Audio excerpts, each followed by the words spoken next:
There's his butt in the back. Right, reach. Nice on this. Of course, there's like Roberts.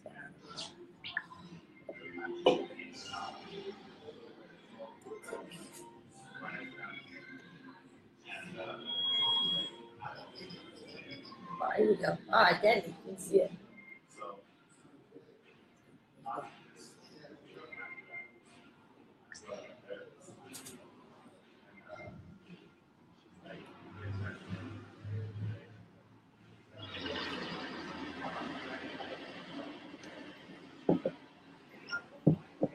Right, so I'll stick. You want to do, if you've got Instagram, you can either do your own one or. Go on my Instagram live. Yeah, just so people can add questions on it.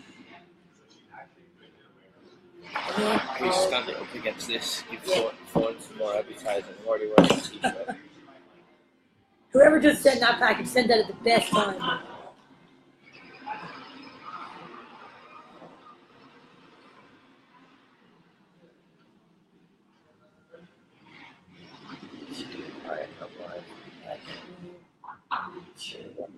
So that's the Box and Burn Facebook, and then on your Instagram, right? And on my Instagram. Yeah. On your Box and Burn Instagram. On the Box and Burn Gym Instagram. Oh, okay. Gymstagram. Gymstagram. This is what is known as Gymstagram. So guys, this is Instagram Live. It's not going to be the biggest screen, but tune into the Facebook because it's on that proper. Right, so God, I might sit up. Right, let's roll. Glenn, thanks for joining me. Are we recording this as well? We're recording it. This is amazing. Get me on YouTube, iTunes. It's going to be everywhere. Everywhere, it's viral. Worldwide. Viral by the end of the day. Look at all these people joining us. Nice. Okay, so happy Friday, everybody. Happy Friday. My day's been mad. I was covering Josh. So I've got like no hands left. Yeah. Nice. Josh Pullett is one of the elite trainers at the gym. Top lad. Yeah. It's hard filling his shoes because his classes are pretty good. All right, so let's get cracking. Guys, this is our new little live Friday thing we do. It's called Boxing Talk. Today I have Glenn Holmes. Do you want to start with your backstory, Glenn? Yeah, so I started, as far as training goes? Yeah, so I've been with Box and Burn since day one. When Tony and Kev first started looking for a gym, I'd already been helping them out for a few months doing group classes at Santa Monica Beach. That's where I met Tony and Kev. Tony actually trained me for a few months before I started putting the mitts on. So he was my trainer for a while. I did a few sessions with him at a different gym in Santa Monica, and then once he officially retired, then he started doing group classes, and that's when I started helping him out with that. That's mad. Like, I remember the first time you said that. Like, that's how you met. Yeah. He was your trainer. Yeah, it was weird. So I mean, we'd emailed a few times before that about like maybe syncing up in Santa Monica because I know he'd done some training camps for his last couple of fights out here. Yeah. And then I started helping him out with the group classes and just getting paid a little bit each time. And then I just saw it at the time as a big opportunity because all I wanted to do was do something with boxing. I first came out here like 12 years ago, and I worked in the music industry for a little bit, just doing boring like office marketing job. And then by that time, I was just dying to do something with boxing. I loved it, and just fitness and training. That's all I cared about. That's all I wanted to do all day. That's all I watched, all I read about, all I did. And I was like quickly realizing like, oh, this is all I give a shit about. Yeah. So then once I started helping Tony and Kev, I was like, oh, I'm actually like training people, really. You know? Yeah. And then they were like, oh, we're gonna get a gym, and then if we get a gym, there might be some work for you in the gym. Just, this is amazing. So it just got really exciting from the beginning, and then I've always just believed in them too. They're smart, passionate, full of ambition, and like, I feel like I'm full of ambition as well. So once they started the gym, I was like always, I am full steam ahead with it. And they've looked after me, and I've learned so much from them. So it's kind of like it feels like my gym as well. Yeah, well, like you're investing just as much as them, like, well, obviously not as much, but you're investing all your time, all your energy. Yeah. And like everyone knows, like I just love it. It doesn't feel like I'm like investing. I invest so much time into it. I do, but yeah, it's because I want it. but yeah, if you weren't, you'd come here anyway to train. Like, I know, right? Yeah. Like, If I wasn't working here, I'd be doing every class. Yeah. Just hanging out anyway. That's how it started. Like, yeah. So that kind of like brings me like to like what I had next for my question. Like, what's it been seeing the growth of BNB? Because like when I came in, it's grown a lot since I joined. But like not many people have been here since day one. So, yeah. Like you said, you were on the roofs, and then now it's. I remember the first ever class we did here. The reason we did a class in the gym was because we got the keys that day, right? Yeah. And we were supposed to do a class out on the park, but it was raining out at the park. Yeah. So we were like, well, instead of doing it at the park, should we just go to the new gym? So we came here, opened up, and there was like 10 people in the class or whatever. And I remember the front door of the gym was open, and as we were doing the warm-up, it was just like pissing down rain. It was like heavy rain. It was like, it's a good job we got this gym, because we would have had to cancel class. That one day a year, like it rains and then. Yeah. So just to answer your question about the growth of it, it's just it's hard to like take a step back and see where it was then and where it is now, and be like, holy shit, because you're just in it day to day. Yeah. And you without really noticing it, stuff's progressing and changing all the time and growing, and you kind of take it in your stride a little bit. But if you do take that step back and think about where we were at day one in that very first class compared to what it is now, it's absolutely mind-blowing. And it's such a short space of time too. It's only 5.5 years in. Yeah. Celebrated the 5th anniversary, and to have 2 gyms in 2 really highly competitive markets in Brentwood and Santa Monica, to have the amount of staff that we've got, still have consistently good classes that have got wait lists, and keep doing all the other stuff that we're doing with it, as far as like podcasting and Facebook lives, and like trainers doing their own vlogs. It's amazing. I'm very proud of it, put it that way. Yeah. I feel like there's always something, there's a lot of gyms popping up around us that are similar, but there's always something going in. Like I walked into Brentwood the other day, there's a camera crew, like Tony's there. Yeah. I'm like, it's just another day of like boxing where something crazy is happening. I've always wanted to do a real life documentary, like a reality documentary on this gym, because the amount of stuff that's happened in 5 years, you wouldn't believe it. You're like, no, not a chance of that happening. No, not a chance of that happening. Like, so many crazy stories. And I'm like, if there was only a film crew filming this, there was a weekly episodic television show, there was a reality show, I think it'd just be one of the most popular TV shows there is, because people wouldn't they wouldn't believe it. It's crazy. And just like high profile people coming in. And, just like crazy stuff. It's good. It's mad, you've got a high profile person coming in, and literally 2 minutes later, you have a hobo abusing them. That's LA though, isn't it? Yeah. You got like a homeless person sleeping next to a Bentley. That's so true. So then, a lot of people ask questions like we'll get to later, but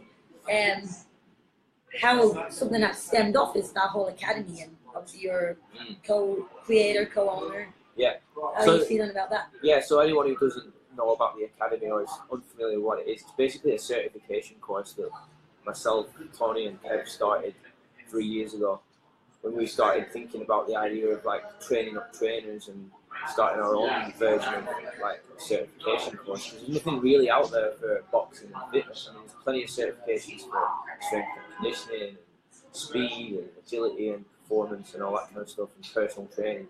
But there was nothing really like boxing specific that anyone had like really put out. There's a couple, but they weren't that great. Yeah. So we were like, okay, well we're doing pretty well with like the mitt work and how to put on classes. Let's start thinking about how to teach other trainers to do this and start our own course. And then at first we were maybe a little bit hesitant, like, maybe we'll start, creating competition. But it never really worked like that. People just wanted to learn household mitts, and then that's another example of something that's just growing like crazy. We're just constantly improving it. And fast forward 3 years, think about where the first academy course was compared to where it is now. That thing's going really well. We got big plans with it. We just launched it as an online certification. So if anyone interested in teaching boxing and fitness, you can go on boxingburnacademy.com and you can sign up for the online course, do it in your own time. You submit videos, answer questions, kind of go through like an online exam, and then you can get Boxing Burn level 1 certified online now. And then we have dates all over the country. We're going international this year. Global this year. Teaching this course, yeah. And the main thing for me is just add as much value to that as I can. So like if I was on the other end and I was trying to take a boxing fitness certification course, what would I want out of it? So that's how I tend to think, like, what would I want? All right, I'd want this, I'd want that, I'd want this. How much would I want to pay? What would I want it to give me? So I just try and add all that to what we offer, you know.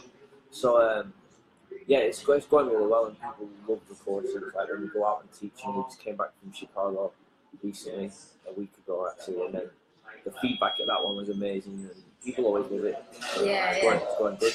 I love doing it. Orlando's next, right? Yeah. I've been like tagged in countless, like, can't wait for Boxing Burn guys to come back. We were there already. When you guys go there again, you've already got like people that are dying for level 2. Yeah. All right, Steve. Just getting interrupted here. Poke your head and say hello.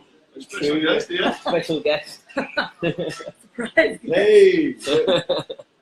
Steve, top 3 Minutemen, go. Yeah, the top 3 Minutemen in Boxing Burn. Top 3 Minutemen. Have a seat if you want. A kanji. Thanks, Sideshow Bob. What, like, be serious, or do you want, like... Yeah, be serious. We just got off topic here. Yeah. Just because you came in. Steve's just coming in and left everything. Are we allowed to swear? Yeah. Yeah. I'd say you're definitely classic, man. Go on, son. Are we looking at the top 3 right now? Yeah, that would do it. That was true, Yeah. You better kick you out of this podcast. The only reason we set this thing up just to blow smoke up our ass, just make ourselves feel a bit better. So yeah, back to the academy. A lot of people, we might as well get to it now, are saying like, is there going to be a level 3? When is level 3? Not right now. No, like we've got level 1, we've got level 2. It's a bit more advanced network. The next step is taking the level 2 online. So we're in the process of that. Shouldn't be too far away. A couple of months. Yeah. You'll be able to get both certification courses online. Then after that, we're just going to be adding a ton of video content to the site and just opening up the education to people who aren't certified as well. So you'll be able to get education, but you don't necessarily have to be certified. But the certification courses and the whole education portal as well. So we'll be rolling out more details on that over the next few months. But hopefully by summer, towards the end of this year, there'll be like way more stuff coming there. Yeah. But we just got a lot of work to do on it. And we're traveling a lot too. Yeah. You couldn't like... It's a full-time job in itself. You yeah. Can squeeze that in on top of all the private training and group classes. Yeah. Yeah, because you've got like making videos, video assessments, designing curriculum. And I think if you're true in a level 3 right now, like you don't like people have 1 and 2. You also need to spend time like progressing that and making it like getting better at level 1 and 2. Yeah, definitely. That's the beauty of it. If you take the foundation to level 1, and then you've never had any boxing experience before, then you don't practice that for weeks and months, perfect all that, and then you take the level 2. The good thing about level 2 is, I mean, it's hard to describe, but like you'll understand, like it opens up an entire like creative world of boxing and fitness. So once you've done level 2, you're like, I get it. It opens up like patterns and kind of laws and rules for boxing. Where then you can take that and just make it as creative as you want. You know what I mean? So once you get the system down to level 2 and you see it, how it all works out of that course, then you can kind of run with it. So that's why I feel like there's not really that much need for level 3. Yeah, because level 2 is like, I think a huge step. So 1 is like, okay, how to teach them the basic punches. 2 is all about, okay, how you make it flow. Like those little rules about slip and rolling and counters, and how to get your client to understand that. And you can see it whatever way you want. Definitely. Okay, so I know a lot of people kind of left a few questions about, like, it's no secret that you have a really cool, high-profile client list. You know. That's right. Yeah. I wish I could pick and choose. Your name is getting out there for good reasons and like for the right reasons. So how does it feel like to be you know, you're getting to share your passion with people you admire, Yeah. and they're coming to you like you're like, you know, usually when you see someone you admire, you're like, oh my god, and you think that they're above you, and they're coming to you. I know, They right? respect you. So Yeah. Totally. how does that feel? It is weird. It's like it takes a while to get to that point. Like the first few times I trained people that I looked up to, they were like big inspirations to me growing up, musicians and whoever, boxers or whatever. And then like first couple of times, you know, it's like you gotta treat people like they're anybody. You know what I mean? You can't go into a session with somebody's high profile and kind of like let them know that you're like intimidated or you're like, oh, or whatever like that. If you've got that, it will put those people off. Yeah, if you just treat them like everybody else, they want to be treated like normal people. So the more you can just be relaxed around them and treat them like normal people, then which they are, you know, there's nothing that special. You know what I mean? Yeah. They really that gives you that they really respect you for that. And then same with anybody else, whether it's just some guy from right down the street who works at something job to like, you know, I don't know if it's training Kim Kardashian, right? Yeah. It's kind of like my mentality going into that session is exactly the same.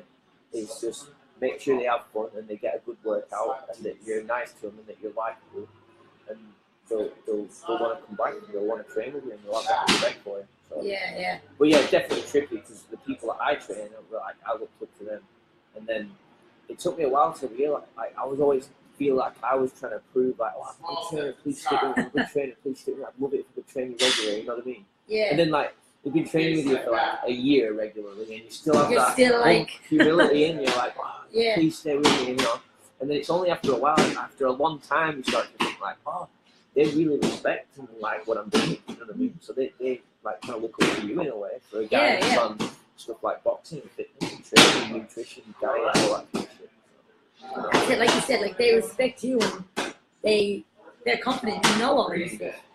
That just builds confidence too. You're like, okay, someone like that level who's successful in their field, they're putting their trust and their hard-earned money and their time into training with you and texting you questions about what should I be eating, what should I be doing, should I try this gym, should I go here, I'm on tour, should I be doing this when I'm not working for training, or, you know what I mean? Like all these different questions and conversations you have based around like training and fitness and diet and all that. You're kind of their source for that. Yeah. So then it's like obviously they've put a lot of trust and respect into it to get to that point where they can just be like, oh, text Glenn, see what he thinks. You know? Yeah. You always say that. Feel like, great. Yeah, you always say, like training is not a 1 hour session. Like prove yourself to them that like you're like be more than the hour. Text me anytime. Yeah. Have advice. Have people you can. You know the way I look at it, right?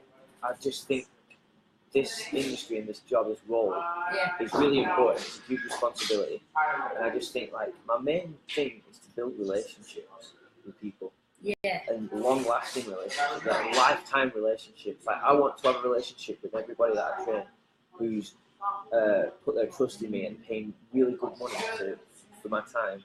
I want to make that.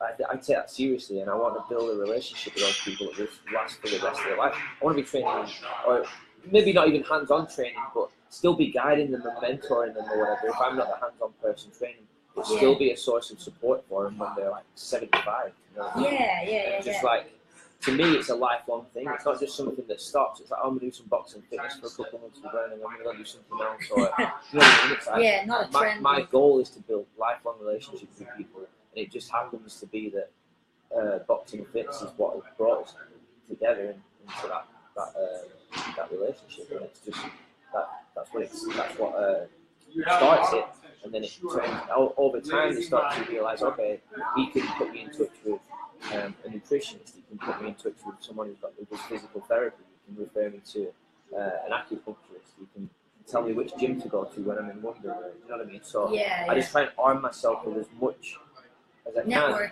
Exactly. So it's just like, you know, that's the way I kind of look at it. That's cool. I see myself as a business. You know what I mean? Yeah.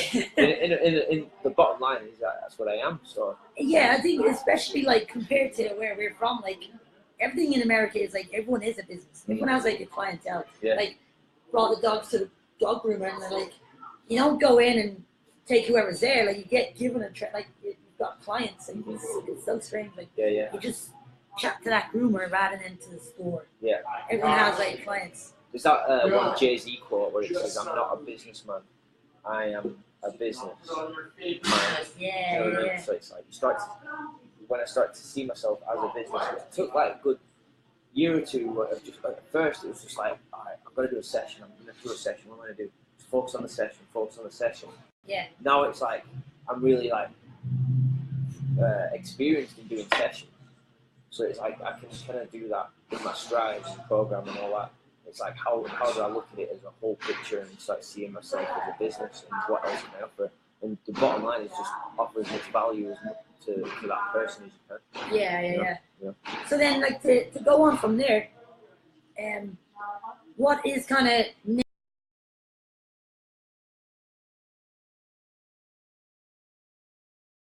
like, you know, doing these podcasts? I'll do a weekly one, and then it kind of lets you a boxing promo. Yeah. Is there anything you kind of, like you said, like you're a business, so you have your 1 to 1 hour, you know, that's good. Yeah. Is there any sort of side projects, or you just got no time for side projects? I've always got something going on, yeah.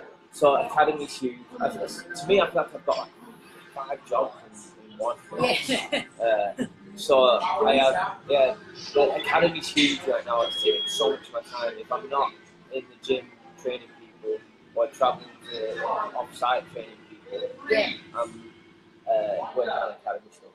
So like that's, you know, any spare time I have, it's on Academy.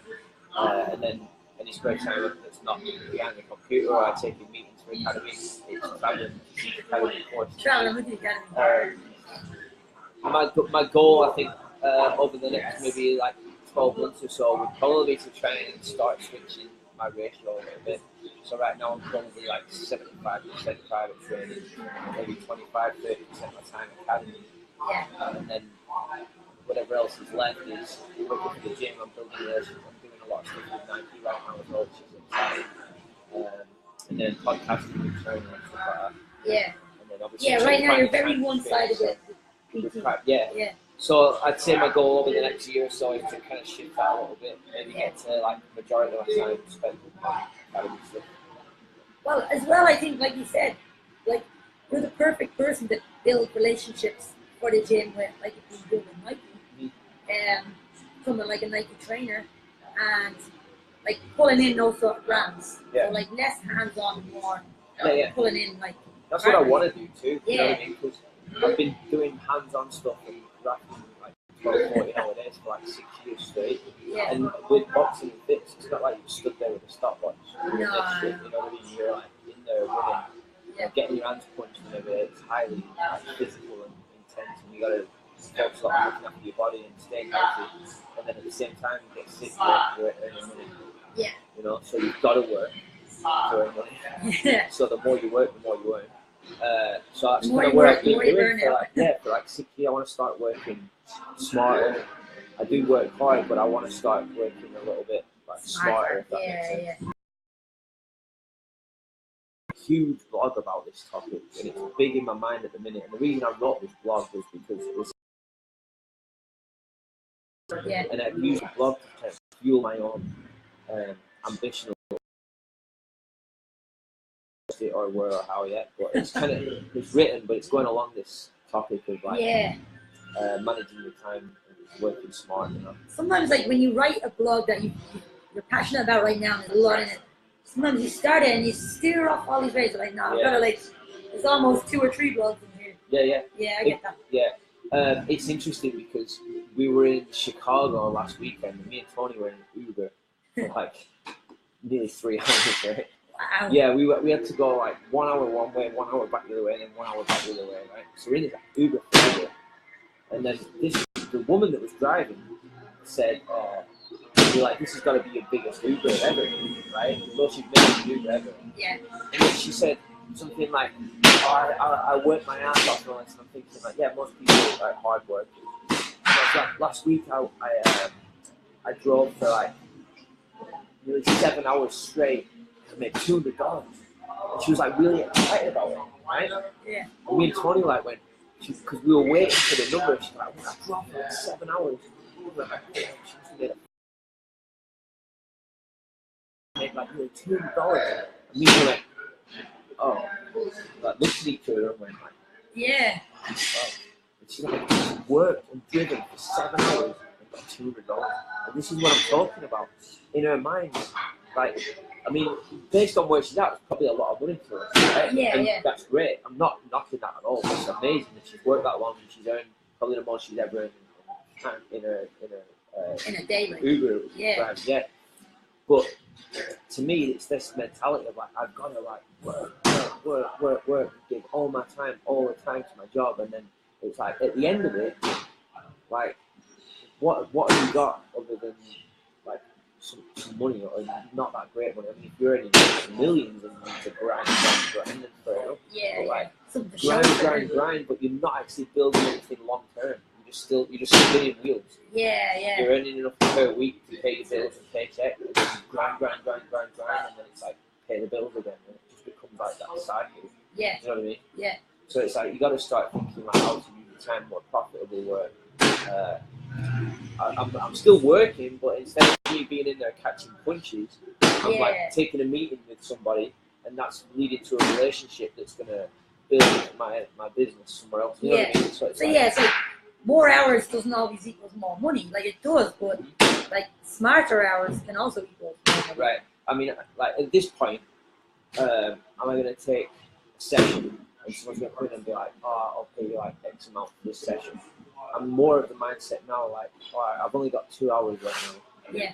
Now I'm not going to take that session. I'm going to take these 2 hours to come back here and spend 2 hours on my laptop and work. Yeah. You work because in the long term, that's what's going to be more profitable for me, rather than taking that 100 and whatever it is now. Yeah. And being like, oh, I pocket that money, I've just made money, but you've not got anything done for your future. Yeah. You know what I mean? And in this game, it's like even if you're young, 10 years at this is rough. Like I'm 31 now. I don't want to be holding the amount of mitts I hold right now. Like I want to be way scaled back. Yeah. But something else is growing in the meantime. I mean, I could do it. I feel fine, like my body and all that's good. I feel fit, I feel strong. But I don't want to be like that trainer who's like 50 and like, not that I'm near 50 by the way. Yeah. But, do you know what I mean? Just like those older trainers We where I'm see just them like, all the time. I just feel like it's a bad look. It's a young person's game. Yeah. In their training. Well, people in LA specifically, they're like, oh, who am I going to train with? Look at this Yeah. And if you look at the best trainers, the ones that have had a career that are now like in their 40s and 50s, 60s or whatever, what they're doing now is they're coaching coaches. Yeah. They're running like seminars and having big YouTube channels and running consultancy. All the knowledge they've gained, they're now like selling it out. Elsewhere, I want to check real quick. You check your phone. See if anyone's left any comments. Hello, Kerrie and Glenn. That's from Ed Holmes D. Or getting close. Or Jack.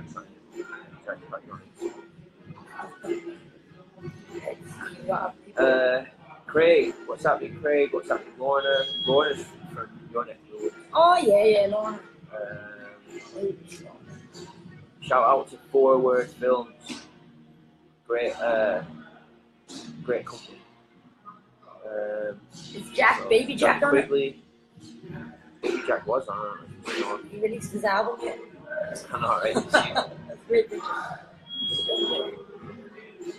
Vanessa. I just met Vanessa in Chicago last week to the academy.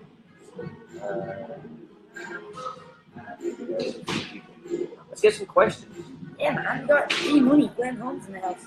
Guys, leave your questions for Glenn. We got a couple during the week, so let's get to those. Right, let's go to this one. A couple of people asked it. One of them was Ricky, Ricky that comes from Spires and did swing priming. Oh, yeah.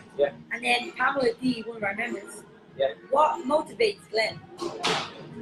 What's your biggest motivation? My son. Yeah. Yeah.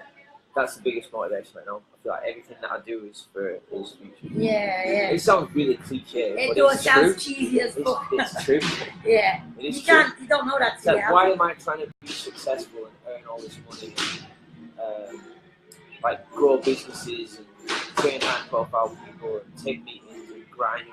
Why am I actually doing that? Is it so I can like go buy a Range Rover or you know, go on holiday or whatever? No, not really. It's just so that I can afford for him to have good school and have decent clothes and be the best I can be to give him, pass on my knowledge to him. But that's my main purpose and reason for doing stuff. It's kind of like what you said, if you train this hour right now and take that cash, oh yeah, I'll buy some nice runners, like, oh great. But the money you make to invest in him, he can go off and do amazing things. Yeah. He's got like the financial support and good school and you know, good start. Like, I'm way more future driven than I used to be. I used to think yeah.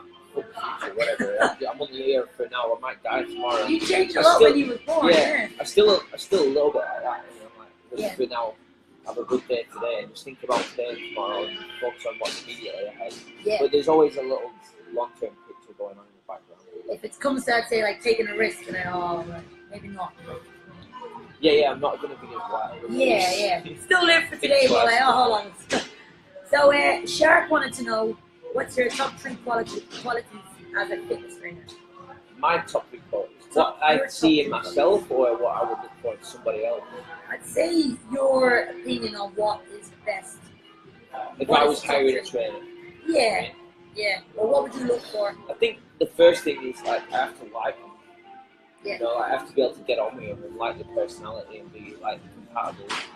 That's one thing that I really got excited about when I first started training Tony, because I had like 2 or 3 boxing coaches before that. Yeah. They would put me through fights and stuff. And I was just like, it's good, but I'm not really like excited and enjoying it. You know what I mean? That chemistry is hugely important. And I respected and valued their sessions and stuff. They were like great trainers. I learned a lot from them. But it wasn't like I could show up to the gym and have a laugh and banter and somebody was on my wavelength. And then when I found out Tony was doing it, I was like, wow, I can actually train with someone who's like English. You can like get me. It's the humor. It's such a big difference. Like we always say it. Like, and then just talks about boxing all the time, or whatever, you know. Like, so I think that was the first thing. It's like someone I can get along with and like. The second thing is it going to be challenging? Am I going to get put through on my paces and feel like, wow, that was an amazing workout, right? Yeah. And then 3, probably some like that assurance that this person really knows their shit and that I can pick their brains on stuff or learn from it.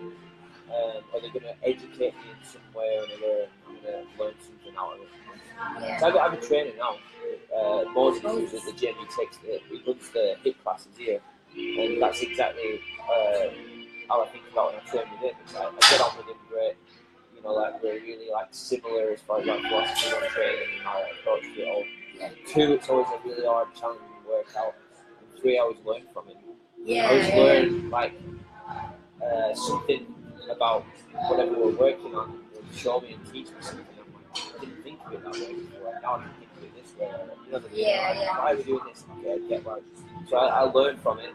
We pick each other's brains. Those are probably the top 3 reasons I train with it. And then I try and do that myself too. So if I'm training someone, I try to apply those top 3 things as well. Yeah, I think they're actually hugely important. Like, you could be the best trainer in the world and have great knowledge, but if the person doesn't enjoy getting in the car and coming, like, motivation is a huge thing anyway for people, so. I could have like 5 PhDs on anatomy and physiology and sports science and, I don't know, whatever, kinesiology or biology. I have all these degrees coming on my arms, right? But then they come in and I'm like, okay, we're going to hinge at 45-degree angle and I want you to hold that for the next 5 minutes. Breathe. You're just like the most boring person ever, and then the person's going, did you go out this week? And you're like, concentrate. You know what I mean? If you're like that kind of person that just can't hold down a conversation or have like a social conversation, then they don't know, right? Especially in this town where it's full of people just like who are living, you know, living hard, you know. So that's the one thing. Be likable, you know. Knowledge and all that will come all the time. If you don't have it already. Once you have a bit, like not a bit of knowledge, but it's not always about the biggest credentials. With that said though, if you want to succeed and you want high profile clients and you want like athletic clients and stuff, then you've got to know your shit. You know what I mean? You've got to be good and you've got to always be willing to like learn and grow. that's one thing I learned early on. It's like, okay, if I don't really start learning about this or that, I'm gonna be stuck with these type of clients. Yeah. If I don't start learning about that, I'm gonna be stuck with these type of clients. You know what I mean? I just relied on my boxing knowledge at the beginning. Yeah. I just got people who wanted to box. Like, can we spar? Can we spar? Okay, if I'm doing this video, I'll just boxing. And then I'd see other trainers doing like other stuff, and I'd be like, get better at that. Yeah. Or, like, Yeah. someone would be like, I want to work on, can we just do like legs today? And I'd be like, yeah. I'd be like, alright, this is what, I just put them through what I knew about legs, and then like, okay, well, if I want more clients like this, I'm gonna need to know more about this. So just keep researching and learning. Or if you only know like one kind of leg session, and that client comes back for more legs, and you're like, oh, well, be last week, yeah. Yeah, like I'm the same. Variety. I never really do the same sessions twice. Like, I'll do certain circuits or certain fitness tests, or strength tests or whatever, and revisit them every month or two to revisit them and just to see their progress. But like, as far as the exact same session from start to finish, I'll never just go like, okay, repeat that. Yeah. So like when they're coming in, I'll be like, oh, we're gonna focus on this, or we're gonna focus on that, and give them a heads up tomorrow's this, they get ready, wear these shoes, whatever, to prepare them. But like in their head, they know the general vibe of what they might be doing, but they don't know the exact movement. Yeah. That way, the body never gets used to it. Well, from what I see, like I'm here when you're training your clients. It's like your sessions always look tough as hell, like challenging as hell, and like my session. Yeah, they never look like, oh, he's about to do a squat press set. Like there's always something different. Yeah. There's always like challenges and people like sweating and like you're motivating them. Yeah. But at the same time, they're always like loving it. And I'm thinking of like Tiffany and Carly and like John, like all these people. And like whenever I'm like, not to sound cheesy, right? But of all the trainers I know, like it's on YouTube, back home in Ireland, here, like you're kind of the person I want it. Like I feel like my philosophy and style is like you, except I'm a couple of years behind you. Yeah. And I'm like trying to channel my inner Glenn. And like every time I try to develop myself, I kind of feel like it's a cool style. Appreciate it. I love that, like, you would pay attention to that. Yeah. It's noticeable. It's a lot. Like, if you think about it, right, this is how simple training is. It's just, if you think of it as 5 things: hinge, squat, push, pull, energy systems. If you just have those 5 things, right, it's insane how creative you can get with how many movements. You could write down hundreds and hundreds of movements. You could write down hundreds and hundreds of movements for squatting. You could write down hundreds of movements for pushing and pulling, and countless drills and stuff for energy systems. And then it's just a case of like, how do you want to program that? And then how many times a week? Once a week we've got to cover all 5. And they come in 4 times a week where you can prioritize them into 2 of those, and then prioritize 1 or 2 on the next session. And then just throw the boxing into it. And on top of them all that is like the sugar. That's kind of like the way I think of it. Balance everything out that way. And that's where the creativity comes in. I think some trainers are just like, oh, I'm going to get them to like stand on one leg and like pull this band over here while like lifting this at this angle and like doing all this weird shit. And they're just trying to get overly creative. It's like, come on, you could have achieved that by just having them like do a squat press or something. So I try to think it's not that difficult. The challenge comes in is how do you program that squat press? Do you program it, okay, we're going to do it like the heaviest you've ever done for like your max reps, or are we going to do it a little bit lighter and see if you can do it for a minute straight? Like, how are we going to push your body beyond like, what it did into like the energy systems? Exactly, totally. That's pretty cool. That's a cool approach. So that's where it's like the creativity. I think you've got a couple of questions there, or else you've got like Big Jack. Where's Big Jack? Big Jack, you watching? So what keeps you going every day? Clients, colleagues, personal pride, professional pride, etc. All of the above, I'd say. Yeah. Clients, definitely. I love everybody I train. There's not one person that I don't get along with or don't like. I think if there was something I didn't like or didn't get along with or didn't don't think it would last. I wouldn't want to train them and it would fade off. Yeah. And there's been people that I'm like, I'm not really right for you as a trainer, or don't really see where I'm coming from. And it's kind of like you attract what you are a little bit. Definitely, So like all the people I train are really skinny and like long. You're either tattooed or into the same music. Yeah. But it's true though. I try, like with people that train me, have got that kind of body type, and they've said to me before, like, I train with you because you've got my kind of body type. Yeah.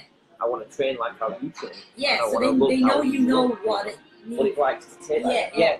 If I got some big biceps and wanted a massive chest, biceps the size of it, I'd be like, well, I could probably do it, but I don't really want to. And you could probably find somebody who's like going to do their work better than I would. And then that also comes back to. It's just weird. It's like, why is this guy training some skinny dude?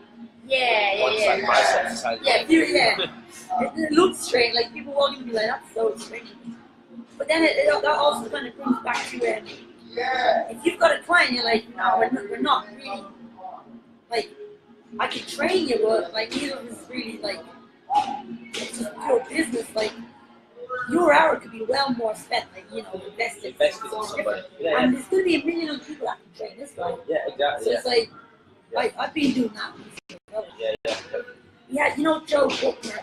Yeah. He asked the question was, how do you prioritize who you'll train and who you won't? Do you train or pass on clients like you just don't want to listen and follow your program? So with that, he also kind of said, great question. He has a guy that's like, he's like, right, do this, kind of do that, eat this on the weekends, like move around a bit. And the guy's like, nah, I'll do my own thing. So here's the thing: when you get someone like that, this is what I've learned. Right? There's different types of people. Yeah. You have to be able to like be. It's just basically social skill. Not social skill. You start off with this. Say someone who needs to lose 60 pounds, right? So from the start, you're like, first couple of sessions, all right, I want you to do this. I'm going to be your short shoulder. To be super serious. And then you realize after a while, like, they're not really like that dedicated or that serious. Yeah, they are in here, but like not actually. But when they come in for this session, that's their hour to switch off and enjoy it, switch their pads or blast the rowing machine or whatever they want to do. They really enjoy being around you for an hour. But then like you text them the next morning and say, did you recover well, or what you eating today, and they're not as responsive to you when they're not in the gym. Then there's only so much you can do. Yeah. What you're gonna do? Bounce down to their house and like get the benches out there. Like, you know what I mean? It's like you're not gonna be an actor about it. Yeah. But so you just realise like some people are gonna hang on to every word that you say and do everything that you tell them to do because they want it. And other people don't really want it 100%, but they just want to come in and enjoy a session with you 2 or 3 times a week. Yeah. And that's fine. You know what I mean? I'll give you my time. If you want to come in and smash some into class for an hour, you want to pay me for my time. You're not bothered about anything else. Yeah. That's what you enjoy it's like, doing. take it what it is. It's fine. Take it what it is. But Some if you people want to like to need the therapy for the hour. Exactly, after this therapy. Yeah. Lorna just asked a question. She said, from a business client relationship perspective, if you need to increase your rate, but you've had clients for a while at the old rate, how would you approach That's a it? good one. You always advise all that. Slap down your new price and tell them where to go now. So, I've rarely put up my rate with somebody who's on a certain rate and then said, okay, this is my rate now, you're going to have to pay this or else you're not going to be on my schedule. Never really done that. But here's a tip. If you do have somebody on a lower rate, I'd say the first goal would be to try and get them in more, right? So the people that are on my lower rate aren't training with me once a week. They're training with me like 4 times a week. So overall, I'm getting like more out of that person, that client. Yeah. And then another tip, that person who is on the lower rate, make sure that they're aware that they're on your lower rate, and that the regular rate is way more than what they're paying. So they really value being your client on your lower rate, right? So however you want to do that, maybe it's up to you. You've got to try and make it clear that this isn't my regular rate, I'm at a higher rate. The people that are on my lower rate know that, so they're really value. would you mention, or is it like, this might sound so bad, but if you get to a point where you're so busy and like you can train someone for almost, a lot more than that one person, right? It's almost hard to pass them off or not. If they're so busy. It's more about time management rather than like just not getting them in or passing them off. So if I've got someone coming in on a regular rate, but I've got nothing for it, I'll be like, alright, I can get you in at this time. Say like they're going to come in at 8 o'clock. The person on the lower rate goes at 8 o'clock. But I've got I'd say that someone on my highest rate is training with me at 8 o'clock scheduled, right? And there's somebody who's on my lower rate, who's been training me for 4 years, wants to come in at 8 o'clock. I'll say, can't do 8, but I can do 7. Do you want to do 7? I'm like, alright, great. Oh, I can't do 7. Right, no problem. Well, we can do or whatever. Fit it in where you've got a little bit more of a window. Okay, yeah. So that, and it just comes down to, is it you gotta use your discretion a little bit, is it really worth it? I'm going to get up against an hour earlier just to squeeze that extra session in. If it's somebody you really value the relationship with, who's benefiting you in terms of like, you post stuff on Instagram with them and they're really good doing it and they're posting about you, or they've given you a client and they've referred you to their best friend recently, or they've got a good following on social media or something like that, then it'll go above and beyond for them. It's not always about them. So some clients got a huge following on Instagram and they're like, I can't really get in at this time, I'm like, yeah, no problem. And then the person who's in at that slot, they might be paying more, but I'll be like, oh, just can we do an hour later? Yeah, no problem. Just move that around to get that person in. Even though they might be on a lower rate, that's a person who's really valuable to some of the other areas because they'll post about social media or they'll refer clients to you, or like you said, it's an investment in another way. Right, exactly. So there's value to certain clients other than just what the dollar rate they're at. I get that. My first client ever is Rachel. She's on like my first rate ever, which like I wouldn't even blink for that now sort of thing. But she refers me loads of clients in the gym, sends me like she's linked up with me. Sends me free gear all the time. I've never That's a perfect example. That's somebody that you're just never going to say like, oh, my rate's not on right. It's just like a bit of a dicky thing to say. Hopefully that answers your question. Going off on one. I can talk about shit all day. So here's the question, right? What do you think about fighters and lifting weights, if you agree on it, in and out of camp? What types of life should a fighter focus on? Lifts. Weights for fighters is very important. So this is kind of the old school thought was, oh, if I lift weights, I'm going to get big, it's going to slow me down, I'm not going to be snappy and explosive, I'm going to be heavier. That's like complete nonsense, old school mentality. If you want to be faster and more explosive, right, you need more muscle mass to recruit from, right? So the more strength training you get, the more muscle fibers you put onto your body, right? The more you've got to recruit from to be explosive. So it's just about balancing like that with the level of energy system development. So like, it's not a case of like heavy shit and slow down. It's about building smart muscle. It's about building explosive muscle. And like the weight doesn't really make a difference, if that makes sense. It's not like you're going to be still doing 100-pound dumbbells. Right? That's not what I'm talking about. I'm talking about like smart strength training, where you're working for strength endurance and you're lifting heavy weight explosive. That's what I'm talking about. So yeah, if you're a fighter, weight training, strength training, hugely important. I think that's like really old school training to just be like, just boxing, like you either spar or you're hitting bags, like there's never weight. Yeah, and it'd just be like, oh, you can only do body weight, I don't want to put any too much muscle on your body. Right? If I want to be like more explosive, and then again, it's not that easy to just like, you're going to lift these weights, boom, you're going. It depends on body type too.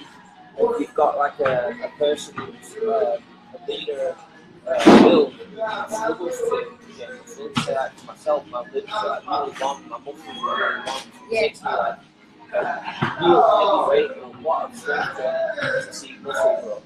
Compared to someone who's short and stocky, it can bicep for 5 pound pull down and muscle grows like this. You know what I mean?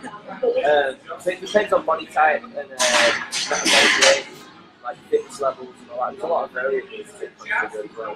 And like weight class that you're training, did you fire and make weight easily? Are they walking around like 20, 30 pounds on weight between training camps? A lot of weight. It all depends on you give it time and all that kind of stuff. Game plan for a fight, I think it's a big factor as well how you train. You know, if you're training for like a 12-round fight, we're going to be moving a lot, then maybe strength training is not going to be as much of a priority. You're going to be boxing on the outside and circling the ring, usually moving. Agility work. Then not the strength training not too much of a factor. Whereas if you're in a fight, you want an inside fight, you need to clinch a lot of the time. You want to try and pull your opponent out, push the back, and go the aggressive, and maybe strength training more of a focus. So yeah, I think it all depends on case by case, but I never debate strength training. Yeah. Well, he's got another question on that. So, what do you think about supplements for fighters besides good nutrition? What types of supplements would you recommend for MMA and boxing? We got 10 more minutes. We got Nike's coming in. Yeah. To have a chat with Glenn, and we might release some details on that. All right. So supplements, I'd say recovery and sleep supplements first, because in a training camp you're cramming in so much training into such a short window. Sometimes 3-4 sessions a day. It's not really what the body's designed to do. It's actually your adrenal glands like crazy. So I'd say sleep, and then what specific supplements I recommend for sleep. I really like herbal stuff like valerian root, passion flower extract, theanine, 5-HTP, which is a form of tryptophan. I like carver root, which is really calming. There's a lot of good adaptogens and herbs out there. And, like natural rather than all. Yeah. Oh yeah. Like even some like melatonin, natural. I wouldn't even mess with that. People say, "Oh, melatonin is sleep." So I definitely sleep so the replenish and recover the body for the next session. That might not be as much of a priority for the general population. If you sleep in the next day, you can choose when you want to train. When you're an athlete or a professional boxer, you can't choose when you want to train. It's got to be done every day. General pop is more like lifestyle, whereas boxer, like no lifestyle is training camp. It's training camp. Yeah. So for boxers, I'd say sleep, probably number 1.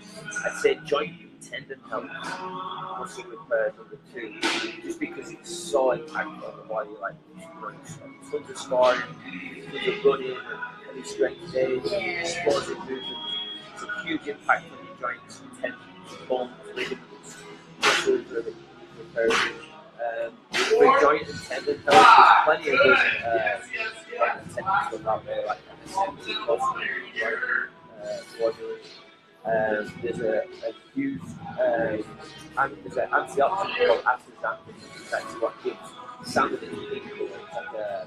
It's like a pigment. That's one of the most powerful antioxidants out there. It's like 60 times more powerful than vitamin C. And for eye, hair, skin, joint, tendons, all that, it's great. And then I recommend krill oil. On it, really good high quality krill oil, which I use. So much info. I'm like, why am I going to play all this down? You know, like replay this later, like you wait notes. But for joints and tendons and antioxidant support, the combination of astaxanthin with krill oil, those two together, really, and it's great for your eye health. But so those are the main 2 areas I focus on for supplementation for fighters. He's got one more question. We'll make this the last one. What have you got there? Very interesting. Thanks, Adrian. Nice one.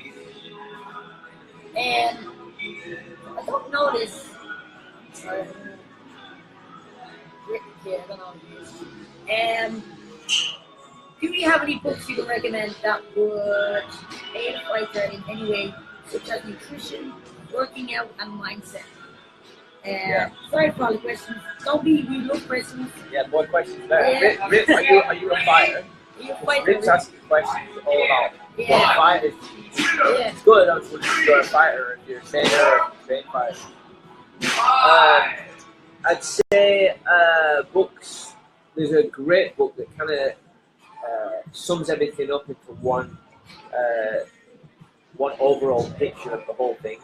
Not necessarily for fighters, but it's great for nutrition, working out, and mindset. It's called Beyond Training, which is by a friend of mine called Ben Greenfield. He's got a huge fitness podcast as well. Check his podcast out, Ben Greenfield Fitness. But the book that he released a couple of years ago called Beyond Training is just a great overall snapshot of everything that you kind of should be doing. And it's only a pretty short book, but it just sums everything up like perfectly. You know, like from sleep to recovery to speed training to strength training. It's just like overall picture of everything. It's really good. Says he is a fighter. Oh, he's a fighter. Okay, Yeah. Nice. For nutrition specifically, try Deep Nutrition by Kate Shanahan. She's the nutritionist for the LA Lakers. And there's so much eye-opening information. That it goes really into depth about DNA and how diet is DNA. So that's really good.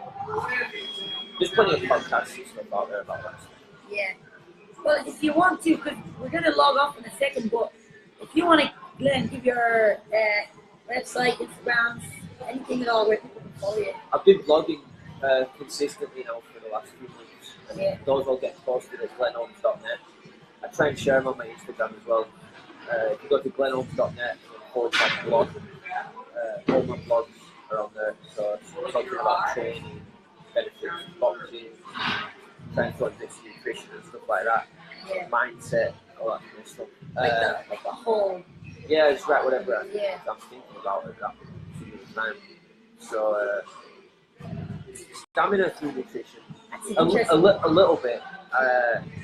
So like you'll see in pre-workouts a lot, and I'm not a huge fan of pre-workouts, but arginine is a big one for stamina and endurance. It's what's called a vasodilator, so it opens all the capillaries and blood vessels for increased blood flow. It's just an amino acid, and you can supplement with arginine. And I think over time, if your body starts to use the arginine more, that might improve the stamina over time. I probably have to look into studies that have been done to see what the effects are on actual stamina. There's probably some out there, but that's the first one. I think probably arginine effects on stamina. And then I'd say you're saying through nutrition, that's specifically to amino acid. A fat adapted diet is great for stamina. You know, like if you're just training for endurance, you're doing something like a long distance run or a half marathon endurance training. Fat adaptation is way better than relying on your fat stores. Rather than and then the flip side, if you're doing short, intense, high explosive movements, something like boxing, sprint, speed, agility work, then get your life, fat adapted diet on the best of that. I've got one last question before we have to head. Yeah. If you never moved to LA, what would you be doing back home? If you sat ball. I'd definitely look about 50 years older. It's a good question. I don't know. I'd love to see, what like. There's no way I could have settled for just an average office job or something. But I don't know. I definitely wouldn't have the.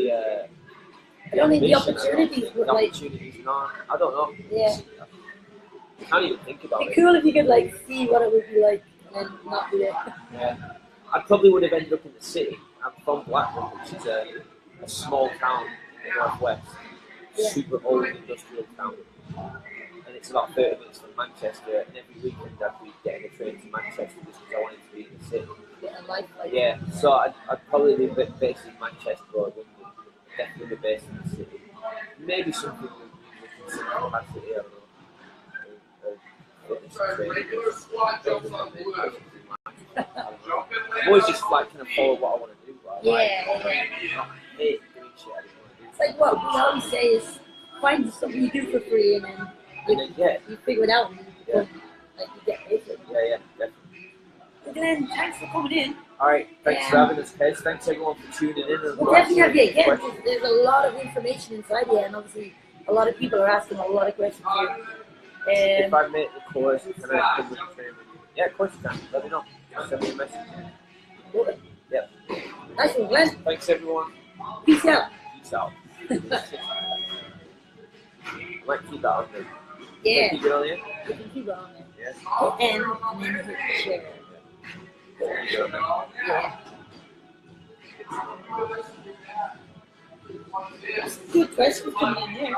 Got pretty in detail. Like real questions. Yeah. And this too. Sometimes it takes a while for it to get going. Like,